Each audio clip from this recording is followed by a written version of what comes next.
Hi everyone again, it's Belle from Belle's World of Books, and today I'd like to read you a chapter from The Garden of Lost Secrets, which I'm just starting to read and I'm really excited. Hope you enjoy it. Chapter 1, The New Home. Clara's secret weighed heavy in the pockets of her pinafore apron as her boots crunched down the gravel path to the gardener's cottage. Her nose crinkled. It was a house that didn't look like a house. One end of the cottage was built into a high red brick wall which enclosed three sides of the kitchen gardens, separating them from the rest of the Earl's grand country estate. A brown door was fitted into the wall at an angle, like a picture which had been given a gentle push to the right and never been straightened. Above it, a diamond-paned window gazed like a watchful eye over the sloping patchwork of vegetable plots, tumble-down scarecrows and apple trees weird with fruit. Mrs. Gilbert, the Earl's housekeeper, trudged up the path ahead of Clara. Her wavy speckled with grey hair was pinned neatly under her cloth hat. Clara patted at her own hair. Her auburn curls fell messily over her shoulders. Was that why Mrs. Gilbert's forehead had puckered when she arrived? Clara turned and stared into the gardens. They were larger than the largest park in her hometown, sloped this way and that as if the ground could not make up which way to go. Along the southern perimeter of the gardens there was no walled boundary, but there was a small lake which shimmered in the early October sun. 4 glass hothouses of varying sizes stood in the centre. Condensation steamed up the large windows, fat leaves pressing against them like they were trying to escape. A man with a stooped back was whistling loudly and out of tune as he pushed a barrel load of burnt orange pumpkins and green marrows along a path between the hothouses towards her. 2 younger men were chatting in the orchard, the rise and fall of their voices chiming with the soft thud of apples as they dropped them into the wicker baskets. To her left, another man was huffing and puffing as his fork turned over the soil in a planting bed. Just then, the man pushing the barrow saw Clara, looking and gave her a cheery wave. She was about to wave in reply when Mrs. Gilbert's voice, tight with irritation, ran across the gardens. "Come along, Clara." The man with the barrow lowered his head and walked on. Mrs. Gilbert opened the brown door. It was unlocked. Clara's throat tightened as she did her grasp on her secret as she followed Mrs. Gilbert into a dingy hallway. Clara swallowed and put her small case down on the tiled floor. At the end of the hall stood a man whose coal-black bushy hair tickled the low cottage ceiling. He pushed a notebook and stubby pencil into his trouser pocket and gave Mrs. Gilbert a soft look filled with words which Clara didn't understand. He sighed. Sorrow, disappointment, something else entirely.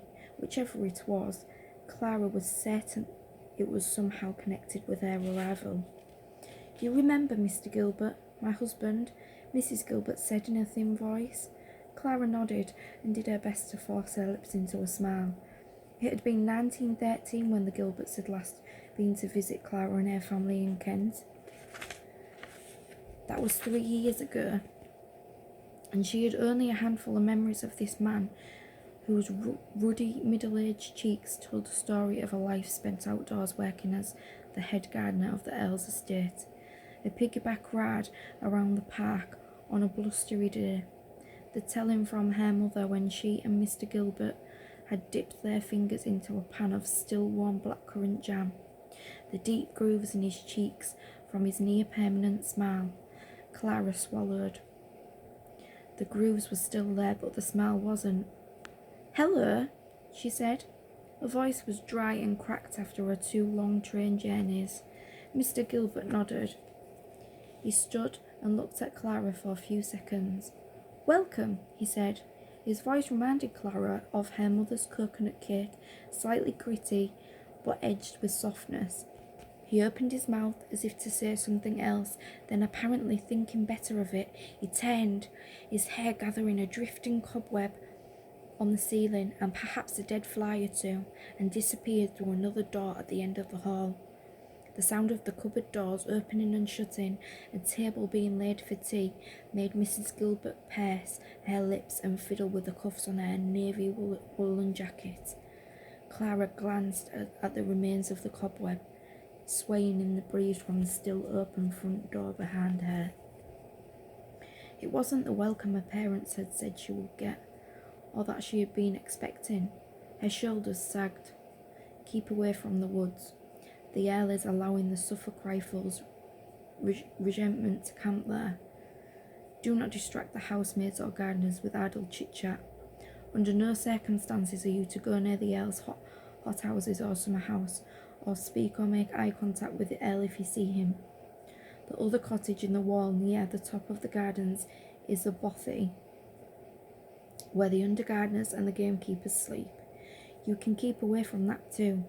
While you are here, just try and make yourself useful.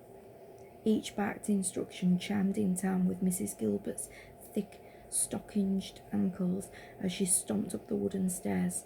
At the top, she turned. Her white, wide face was puce, the same colour as her work-worn housekeeper's fingers. Clara tried to remember the barrage of words which had just been flung at her, but they flitted from her ears like moths and flew out of the door behind her.